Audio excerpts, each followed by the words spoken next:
Dans moins de 18 mois, les Vendéens vont revivre ce qu'ils ont vécu déjà en 2011 sur ces images.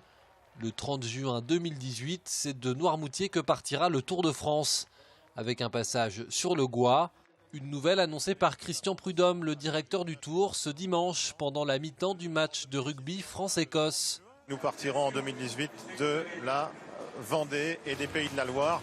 Le passage du Gois, un passage phénoménal, c'est 4 km de route qui s'ouvre à marée basse entre le continent et l'île de Noirmoutier. Après 1976, 1993, 1999, 2005 et 2011, 2018 marquera le 6e départ du Tour de France en Vendée, avec à chaque fois un coût pour le département, 3 millions d'euros environ pour ce prochain départ, mais des retombées économiques considérables.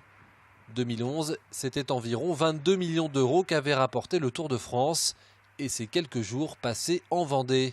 Le Tour s'installe quand même dans notre département pratiquement pendant 8 jours avec les phases de préparation.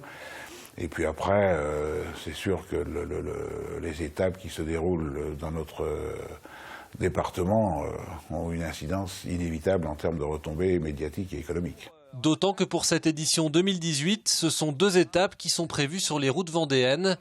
Les coureurs sillonneront environ 400 km et traverseront de nombreuses communes. Nous avons 2 étapes complètes en Vendée, de 180 à 190 km, ce qui permet quand même, entre guillemets, de passer dans un certain nombre de communes de Vendée, avec la volonté aussi d'aller peut-être dans les secteurs où on est moins allé lors des derniers Tours de France. La 3e étape sera une étape organisée au niveau de la région, avec un départ ensuite, le 4e jour, de la région vers l'extérieur de la région. Après une année 2017 marquée par le Vendée Globe, la Vendée enchaîne donc avec un départ du Tour de France, 2 des événements sportifs les plus importants du pays.